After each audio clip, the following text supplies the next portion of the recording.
Good afternoon, Shaun. Good afternoon. Wow. I was stunned last night. Were you?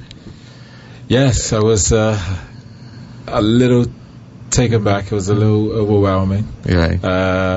Only because, and I'll hit right to it, only because, we go away and we play professional or we're playing overseas, but it's the recognition that we get at home that means the most. Right. So all the different, as I said last night, all the different awards that I received or achieved, this goes to the top because it's being recognized by your own. Right. So that's why it was so moving and touching for myself. Yes, and former Premier David Soul has said, it'd be nice to have a location, as he was subtly trying to put it last night, which we found a little amusing. But yes, it'll be really awesome because I only about 2 months ago actually went to the Hall of Fame in England, and I went to the previous year as well. Right. And Bermuda being a destination where tourists do come, and many from England, certainly to follow, not only England but other parts of the world that follow a little bit of football would know that the likes of I call them Circle I Best, right. Bast and others are there, and not only in football but other, and get to know what Bermudians have achieved and who sort of the forerunners in different sports and careers. Yeah. Going to things like the Hall of Fame and the sports awards, people get to know other things about other people in their sport that you normally wouldn't even know about. I mean, some of the people that were honored last night, you've probably heard their name, but you weren't sure or didn't know about their accomplishment. Yeah. Let's talk a little bit about your career that catapulted you to where you are today. I mean, one of the most recognized persons out of Bermuda anywhere. Trying to deal with that and still have a normal life. Yes. Explain how that goes sometimes. Well, you would just because in terms of the fans are always wanting a piece of you, part of you, and you have to learn to manage that, and also mentally. Right. And so what I did was socially. My time of going into town where I know I'd see fans would be on quiet evenings. Right. Let's say a Tuesday or Wednesday evening, and go for a quiet meal. The excitement is the adrenaline of playing on the field, and winning games, winning championships, and that's where the excitement is. I had many people that instilled discipline in me to make sure that if this is what I wanted, then I had to stick with. Right. Okay, sacrificing not going out because of that short time of wanting to go out. I wasn't a real big party person. Right. But this is, for instance, Nakai Wells, this is the sacrifices he'll be making. Yes. I'm not going out on weekends, or weekdays for that matter, to make sure that he's right. So when he's called upon, or if he is playing on a consistent basis, he's able to deliver. And it's worth the sacrifice because it's times like now, having finished playing and to receive awards still now today or yesterday for what I've achieved, and certainly from home, it's very touching. Stage life, and then you come back to Bermuda where shoulders are dropped, it's relaxed. Hey, that's Shaun. Yes. That was beautiful. Yeah, that was beautiful because you come back home and you're not. It's not like a god. There's an awareness about you when you're playing and you're in the professional. Like today, there's an awareness when I'm in England because I know that there's people that want autographs and I'm quite happy to do it. But you still have a place to go, a time to make, and things to do. So if I know I've got desperate time, I do it. And if I don't have desperate time, I'm aware of my surroundings and who's around, so that I make the quickest route to get to where I still need to go. Right. Because again, this is 11 years since I was playing, and when I go and I do commentating, where I park, I've got this short route, so there's not too much interaction with the crowd, because if I am, there's 10 people around me, then that 10 becomes 30, that 30 becomes 50, and they're wanting a photo, they're wanting an autograph, and next thing, I'm late to go do the commentating for the game. Right. Where are you commentating to? BBC Radio Manchester. Oh, okay. So all the home games of Man City, which is for me as a real joy, because I get to see the tactics, the strategies of when different teams come, how they play. I know how City sort of play inside out because I see them week in, week out. Right. But it's good because my main aim is about going into coaching and management. Right. And to see the different styles and how teams try to play. If a team decides to sit there, the team behind the ball, and play a counter attack, whether they try to press and force City to lose possession, all different how they play. See whilst I'm commentating. Where are you as far as getting into that managerial coaching? Well, right now I'm in a pretty decent place. I now coach the strikers for a League One team, Doncaster Rovers. Paul Dickov he's the current manager. He's a player I played with at Man City. Right. He's only about 5'3", but you wouldn't want to mess with him. Right. So feisty. He has a steel about him, which is why he's manager. Right. I see centre halves, and they're like 6'4", 220 pounds, so 220, 230 pounds, and they don't want to mess with the gaffer. Right. They don't want to mess with it. You're rubbish. You're useless. And they're not shouting it in ones and twos. They're shouting it in tens and 15s, and this is thousands. Right. So it's about being able to block that stuff out. So you need a mental toughness, and so this is where some of the little tips come in that I'm able to help them with. So I'm at Doncaster doing a bit there. It's a non-league team called Stalybridge Celtic. I train there on the 18s twice a week. So that's always exciting because I got a full squad there. Right. So, which is good in terms of the numbers and the different things I can do and try and experiment from that side. So it's a real good place. And I'm currently having discussions with City. They want me to do like an ambassador role for the club, which means going over to New York and doing bits for New York FC in Australia because they have the Melbourne team. They've done partnerships in South Africa and Malaysia. They're almost like your world's local football team. Right. That's pretty much what they're setting up to be. It's in a real tricky space right now in England because I see it firsthand at City, and what I see at City is there is a number of English young players, and equally there's a number of foreign players coming from different parts of the world, and some of them they're basically being brought in, housed. The families have been brought over. They've been educated, meaning put into City's own schools. There's a huge amount of resources going into this, and so after 3 years, they then become homegrown. So whether the kid comes from Germany or Spain or wherever the kid comes from at 13, and he's staying with his family because he's being housed, and he's there for 3 years, he's now seen as a Mancunian, if you like. Right. As a local, and that is how they get around his system of saying that this kid is homegrown. Right. And so therefore they have the resources to get around it. And this happens at Chelsea. This happens at other clubs as well. Right. And so you're looking at two English players that are in there, and you can pretty much do the same when you're talking about Chelsea and Arsenal. Right. And so I think it's a place to go, a time to make, and things to do. So if I know I've got desperate time, I do.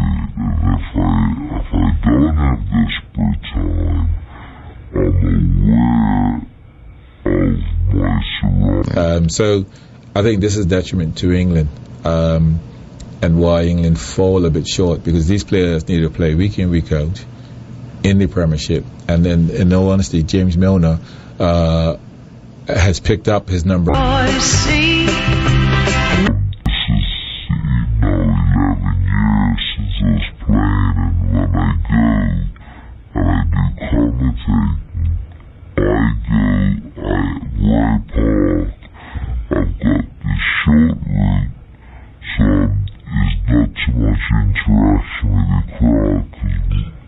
hit the ceiling of championship as opposed to the Premier League. Right. I know you're a busy fella, and I know you have things to do and places to go, but the difference, would you say, is commitment? Commitment, without doubt. Right. I think it may or may not surprise Bermudians, but we certainly have the talent, I would say, as far as up to 14. Right. No secret about that. I would stretch to 14. I think we get distracted beyond that at 15. You know, what the youngsters want to get into. But certainly 12, 13, we are equal or better than these kids. Now the question becomes the desire of our, and this is the question we don't ever know until we're put in that situation. We have a 12-year-old or 13-year-old Bermudian who's as talented or better than the English kid or the German kid or whoever he is. But we get to, now if he's living and brought up in England, he learns the importance of the position he's holding, meaning taking it, he's got it as opposed to another kid. Right. But in Bermuda, we don't cherish that. So it's like another trial will come, another opportunity will come, and these kids know another one's not coming.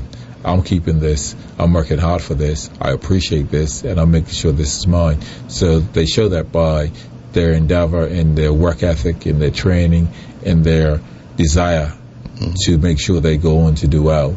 And I think this is the area that we need to improve on. And how we improve on it, I don't know. I just guess it's instilled in us from our parents, from young, to that the world doesn't give you anything.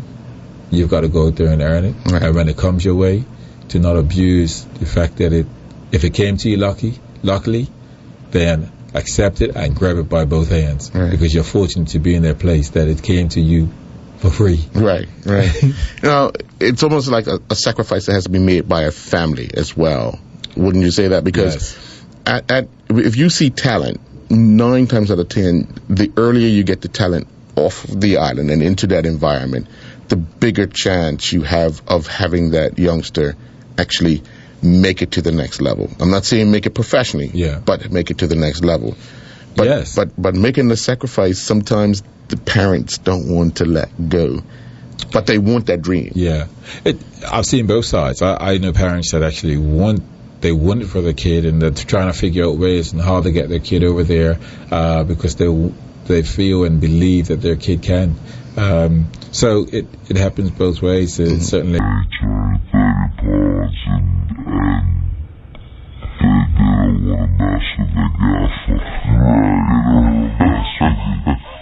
What they learn and what's instilled in them is that these English kids come here and they're hungry, and they're hungry to maintain keeping this jersey, at 14, and they learn and understand that it's a competitive world, and even though they're young and it's about friendliness is probably the word, about joy, but it's also about I got to be better than the next person, and that's where I think, I don't know if I want to say spoiled, but we think another chance is coming. Right. Well, you saw that when the England C team came here. Now, these guys are the C team looking to make it to the next level of the English setup. Yes. So the fact that they were in Bermuda, they weren't going to take it easy because I need to impress this coach who has to tell that coach that I impressed him, so he's going to come and look, and that's the progression. And that's progression. Yeah. Precisely. Yeah. So, and in a nutshell, we're talking about non-league players who are playing in the England C team, right? Who are trying to impress because they want to get on the ladder higher up in terms of getting into League 2 and League 1 and moving on to the Championship and so on. So when they come and they play a game against Bermuda, and we may say, well, it's England C team. They're coming here and they're busting their butt because, again, they know there's no give-me's. Right. They're earning everything. That's right. That's right. Last question. The moment you decided, I'm going to transfer to Manchester City, or I'm going to sign a Manchester City contract, coming from your Bristol City? Yeah, but your first start was Manchester United. Oh, yes. How much thought, what was that transition like mentally and emotionally? In regards to, well, you starting out at Man United, and eventually going to Man City. Yeah, because I mean the rivalry. I mean it's something in Manchester. If people don't know that, it ended up being quite easy and acceptable for me, meaning acceptable to the fans too, because although I was at Man United for the first 2 years, I never got into the first team. Right. So the Man United fans, although I was on the books, some Man United fans didn't know I was at Man United. Right. So I was playing in the reserves, and yes, I played with Lee Sharp and Mark Robbins and a lot of players that Lee Martin, who went on to win the Scored goal that won the FA, that kept Ferguson his job. Right. A lot of these, Mark Bosnick, who was a good goalkeeper in his time at United, and went on the first team. I went over to City. They accepted that I went over there, and they were okay because I didn't actually play for the first team. Right. So they see it as I was just being babysat. Babysat by the Red. Yes. Growing up to be the Blue. The Blue. To then go and thank them for babysitting me with a few girls. But it was, the Manchester derby, the one that you ended up scoring the 2 goals. I think that was one of the first times that football used to come on a lot, and with the game everybody was, but to know that Shaun was going to be on, and then you score the first one. Yes. And then you score the second one, and everybody's like, the phones are ringing. You watching? Are you watching? Are you watching? I know exactly. I can imagine the atmosphere and how it was in Bermuda, up and down the country, because I know I felt that same way when Wales was playing against Arsenal. Yes. Yes. And exactly that same way. It's like you're calling friends. You're like, hey, you watching this? Because it's on. So I totally understand how. But people are saying it. You're a bit. I suppose I'm humble about it. Right. But I do get it now, because seeing Wales and sort of excited is. We're on the map. Yeah, because I mean, even Wales playing against Arsenal. I mean, I tend to watch football, professional football, but I'm so busy doing other things. But when things like that happen, you stop. Yes. And I literally watched every minute of it. I think that's probably the only time it's acceptable to perhaps not complete something, because we're able to say, hey, a Bermudian was playing in a big game today and left a mark. Yeah, you get your note to say that's okay. Yeah, you'll read about it tomorrow. Yeah. Yes. Emotionally, mentally, physically, and her being such like your sports psychologist. Yes. How important is it to have someone like that in your life, especially as a professional athlete, that's somebody you can pull away from the sport when you get home, and they can dissect everything and give it back to you. I give it back to you real. Yeah. Anyone that has any success or will have any success needs individuals to draw on. And as I said last night, I probably only called out about 10 hats that she wears, but there's another 10. Right.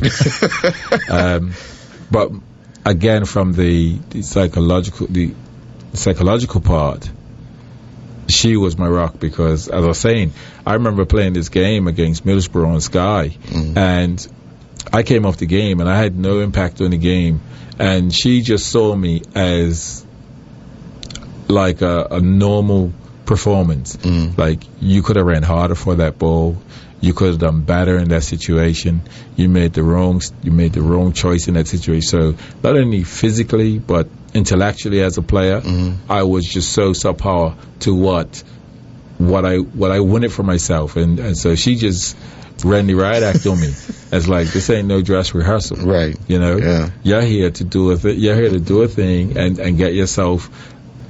I can't.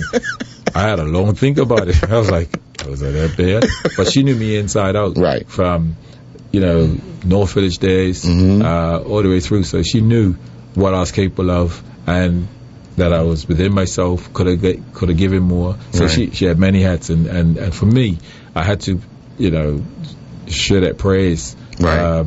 And give her that spotlight, because that's what she's been for me. Right. You did talk about Doc Durden Yes. and the discipline in which he administered. And believe it or not, I crossed Doc's path playing for St. George's, is where I grew up. But Yes.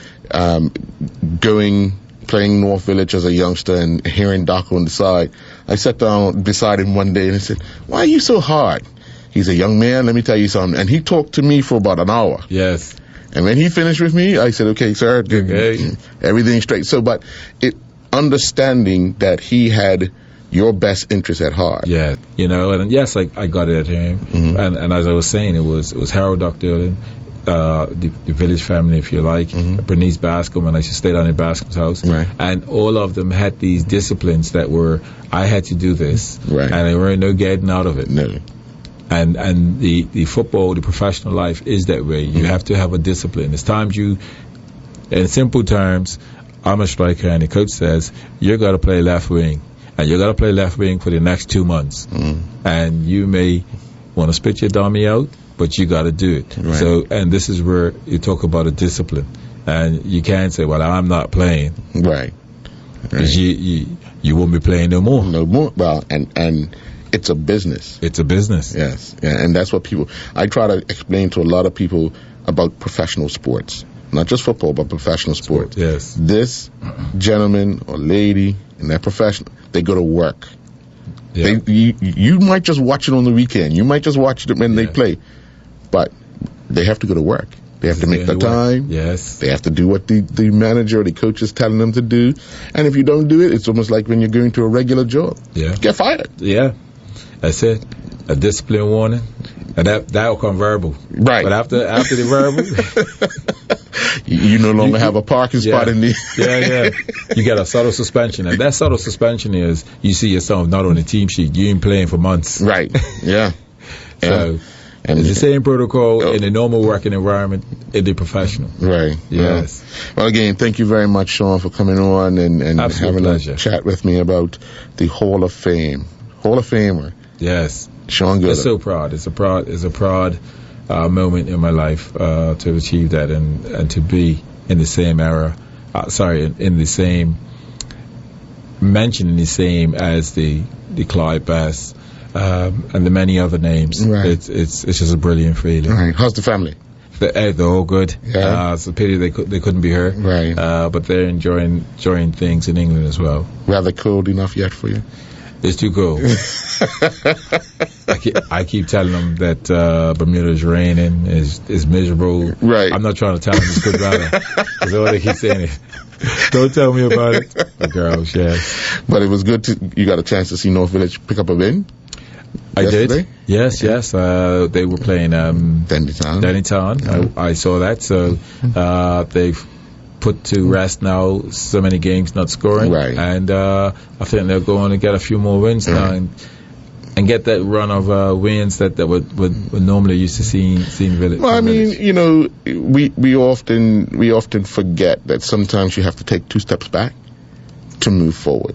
Yeah. Everybody, you can't keep winning all the time, and then you have to start to restructure, rebuild, and so forth. And if you look at the names on the Village roster, yes, a lot of youngsters. Yeah. Same thing with Dennytown, a lot of youngsters. Yeah. Somerset, a lot of youngsters. So everybody has to be patient. Have to be patient. And you have to, you sort of have to manage. Now in Bermuda, you have to manage egos, you have to manage discipline, you have to manage so many other things that you don't have to manage as a professional, because you dangle that pink slip and say, hey, you don't do as I thought you do, check it later. Yeah. But my way or the highway. Yeah, and the fact that you're looking at the paycheck at the end, and in Bermuda you're looking at, I thought I'm playing today. It's only goodwill. Yeah. I say only goodwill's a lot, but it's the joy. Yeah. All right. Well, thank you very much, sir, and safe journey back to England, and good luck. We'll be trying to listen on the next Man City home game on Sky, Manchester City. Yes. BBC.